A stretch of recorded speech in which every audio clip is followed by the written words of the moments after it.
morning mga brother! Kakagising na natin. 11 a.m. Hindi naman tayo gising, alas 7. Gising na pala kami kanina ba? Ginawa na pag-video. Ang gagawin natin ngayon is nag-work pa si Madam. Mag-renta na lang muna tayo ng motor. Meron sila dito sa may baba. By the way, nandito pala kami sa Golden Rose Hotel. So, pero tatry ko lang muna dito ng one day. Pakita ko na sa inyo mamaya. Goodbye! Yo, so what's up sa inyo mga brother? So dumating na yung motor na nirentahan natin. Airblade siya, yung dumating. So ito. Kasi may mga nakikita kasi yung nearby na motorcycle rental na makakapamili ka ng motor. Dito kasi hindi, dineliver lang siya. So wala kang way para makapamili.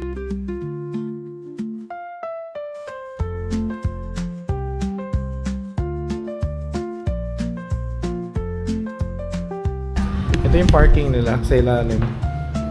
So basement, parang basement ka. So mag-ready muna tayo. Pwede ba magbalaklava dito? Wala Pwede akong yan. nakita nagbabalaklava dito. Kita, wala ka. Mamaya bigla tayong barilin dito. So mga tayong hold upper dito. Ano ka pa? Sorry na.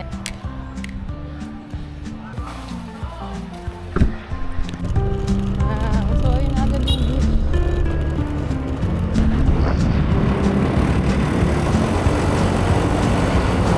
Pwede yan. Naka-araw eh. Ano mo? Uy! Shit ka! Flat yung gulong eh. Ano yun ha? Flat yung gulong. Flat? Ata. Flat ata yung gulong. Kaya nga yun Brother, no? Hindi magandang pangyayari. Dahil paalis na sana tayo, napunta na tayo sa beach. Pakita nyo naman yung video. Muntik na kami. Kasi flat pala yung gulong sa likod. So binalik. Buti malapit lang dito yung beach. So nakabalik rin kami agad. nangyayari? Walang charger. Flat gulong. Sobrang dami nangyari. Kagabi nating sa pinuntahan sana na Sarano, doon na lang tayo kakain niyo. Kasi so titignan natin yung mga recipe. Mga recipe daw eh. Yung menu. Dito na tayo sa place na Polong horn. Polong Hoy. Ayan. So ang in-order natin is banh mi na grilled beef with onion sauce. So 35,000 dong. So ang isa. Hanoi beef. And then yung isa is yung soup na or noodle natin is yung Hanoi beef noodles. Nakakahalaga siya ng 50k, 1,000 or 50,000 dong. So kaya isa lang in-order namin. Hati lang muna tayo. Tignan muna natin kasi mahirap umorder ng hindi na naman gusto. tayo nag-order naman. Tsaka yun lang pala lagi namin order. Hati kami. Hindi, hati lang kasi mahirap mag-order ng hindi mo naman pala mauubos. Thank you. Thank you. So ito na yung Hanoi beef, guys. Ang dami, 100 Dami. So 100 pesos lang to, guys. Isipin nyo, brother. Ganito karami yung laman. Ang daming beef. Daming beef, grabe yung dami, sarap. Ay. So yun nga, taste test na. Tikman na natin mga brother. Tikman muna natin siya ng ito lang. So titikman natin yung sabaw. Yung lasang medyas. Yung lasang medyas.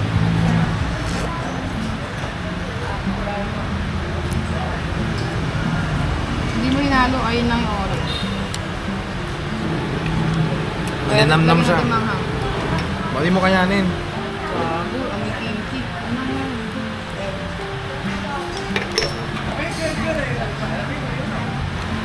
Sobrang linamnam niya. Ang lambot ng beef. Lasang manghang. Iba eh. Tikman mo yung beef. Lasang lola medyas. So yung mga pagkain dito, parang ano siya. Thank you. So yung mga pagkain dito is parang ma-herb siya. Dumating na yung banh mi natin. So ito yung bread. So ito yung parang pinakpalaman niya. So imagine for this price, sobrang sulit niya na. Ang ano niya, ang init niya, ang crunchy niya. Sanda. 30. Parang asado ng siopaw. Muna natin.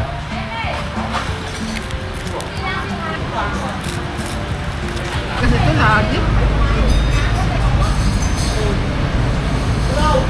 Ano sa lahat yung tinapay? Sobrang crunchy. Ito. Ang lambot ng gitna, ang sarap.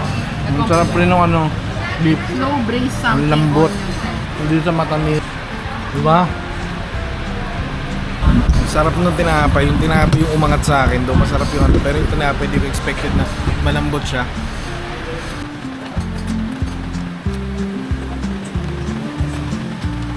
At nandito tayo sa may Vincon Mall. First, may nakita na tayong charger dito. Sa loob ng mall. Tatak niya yung Anker. So, bumili kami, hindi talaga kaya nang walang charger ng iPhone. Yung price niya is 390k. Vietnamese dong. So, around almost 800 siya. So, yung dalawa is almost parang 1.4. Wala ka siyang kasama adapter. So, kailangan bumili ng hiwalay. Then, at least meron dito. Kahit pa paano. Brother, may Jollibee rin dito. Ayan. So, third floor siya. May Jollibee. Kaso kakakain lang namin. 33,000. 66 pesos.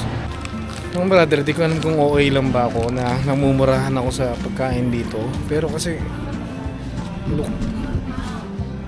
Ganyan siya. Yan. Anong tawag dito na ito eh? Baguette. So, 10 pesos lang siya. Around 10 pesos, 12 pesos. Ganun lang ba talaga ano nito? Comment down below. Kala mo talaga. So yung mga brother, kinuna tayo sa cash. So mag-withdraw muna tayo. Ang nakita namin sa pag-search namin, na nakita namin magandang palitan ng currencies, itong TP Bank. Ayan. Ang gamit namin pag-withdraw is GCash card. Kasi bakit nga GCash gamit mo? Same.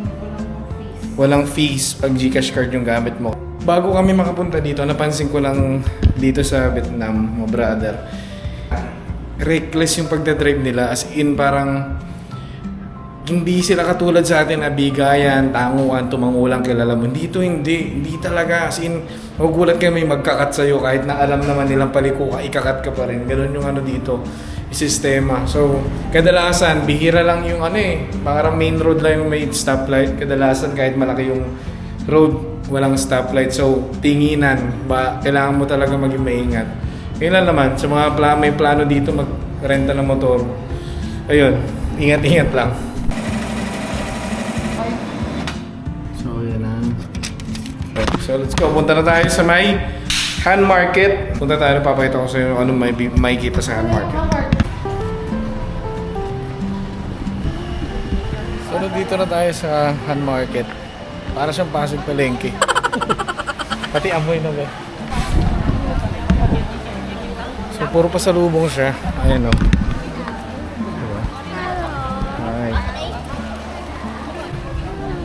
Dalawa. So, bumili tayo dito ng mangga. Ay, how much for this? Yeah, how much? How much? 60. 60. So, parang doble lang. Parang kunyari 60,000 dito, 120 pesos. Ang isang kilo is 2 piraso na rin. Pinabalatan na natin. Ayun ma yung mirang. Maano ka ba? Hindi ako marunong mag-ano nito dito. Tawad-tawad ka pa. 100 na lang, baka ibato Sorry ka ba, sa mukha na siyang dilaw. Yung ka. Anang hinahin Sir Erwin ang ano daw magbalat, ang kapal. Gusto ko sipsipin yung balat eh.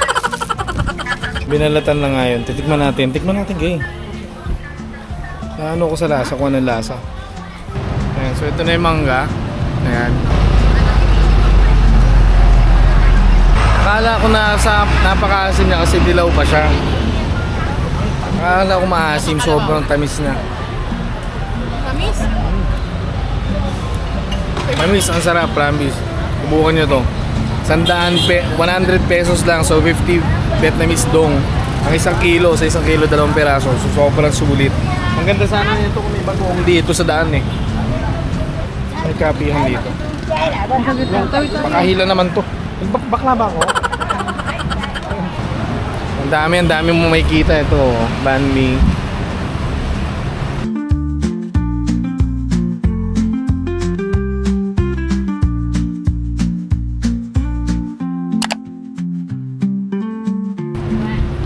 So yun, what's up mga brother, lumabas na ulit tayo. At galing na tayo sa bahay, lumabas ulit tayo kasi nakakagutom na.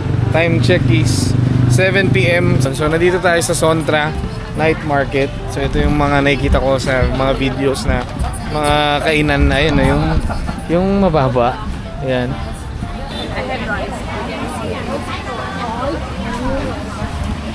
You welcome latte. You. The house pink 500, 1 big latte, the house six. You want me to You want two latte? 3 ounces scallop. Oh, thank you.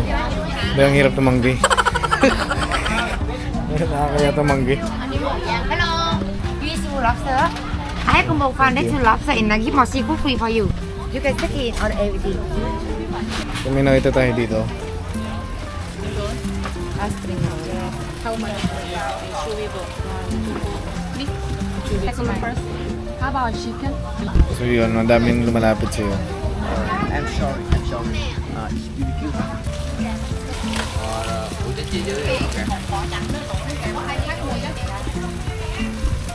So yun yung in-order natin. So ang dami na dito mga spring roll. So yun yung mga sikat nila. Okay.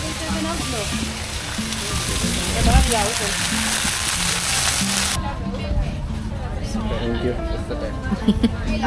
Nabubobo ko sa pera nila. Ito, 200 pesos to. So itlog muna. Dip mo siya sa suka. Ayun, kainin yung puto. Anong tawag dyan? Egg crispy moto balag.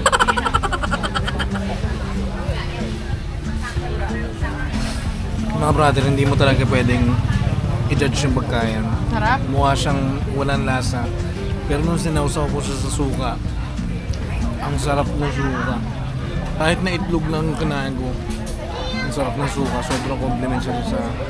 Diba?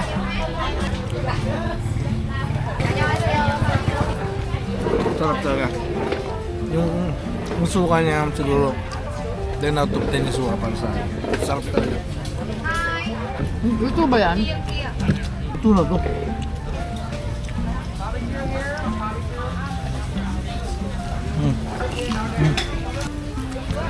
Eh, may ano pa.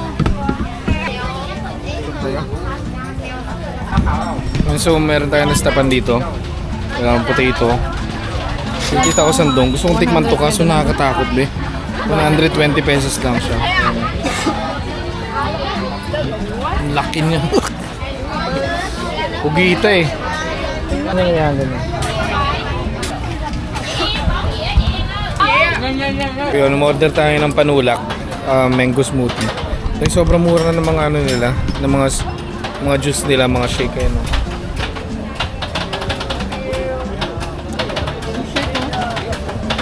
Shake nila 50 pesos lang. Thank you. Thank you, thank you. Oh, tikman mo na. Refreshing. Thank you. Wala siyang contents na love. Sige. Thank you. Ano, dito na. Dito mo. So, ma-order tayo dito. Parang galamay siya ng ano, ng pusit. Na octopus. And so, iba-iba siya ng size. Pero malaki na siya, parami siya. Personal ang laki niya. Hindi ko alam, nakakatakot. Ito, laki ng mata. Ito na siya. No, tikman mo na. Tignan natin. Anghang. Medyo may anghang. Ay, wow! Maanghang nga sabi ko, diba? Nagalit ka pa sa akin, sabi ko maanghang. Okay naman siya. Pero again, walang gulat factor. Yun lang. Longganisa ata to. Ano sa bato? Nakalagay siya sa bato. So, ang presyo niya is 30 Vietnamese dong. 30. Okay. Ano to? Grabe naman yung sili. Ay, grabe naman chili niya, day. Kakagaling ko sa common eh. Ayoko. Ang baho. Tumalsik. Ang sarap niya. Anghang. Hindi pa naka-recover ang bunga ko sa anghang kanina eh. Ang sarap niya, be. Ano ba? Bumili kami na ito. 12 pesos lang. Yung laman niya, flour, sugar, buttermilk. Tayo pabili. Bumili kami ng donut. 10 pesos lang. 10 VND lang yun. Yun po. Ilan po? Madam? Makabalik na tayo ng bahay. So, may nabili tayo. May nadaanan tayong bakery. Dyan lang sa gilid-gilid. So, tikman natin kung itong mga nabili natin is legit. 10,000 dong. So, 20 pesos siya. Mga 22, 21. Yan. Ayan. Tikman natin. 20 pesos. Chocolate. Malambot. So, parang 10 rin nata to. Ay, ito yung 7. Ito yung 10. Ito, 7 lang pala to. Ito yung 7,000 Vietnamese dong. So, 14, 15. Ito, 10 to. So, mga 20 pesos to. Itong donut nila. Tignan natin. Ito yung donut nila. Tignan natin.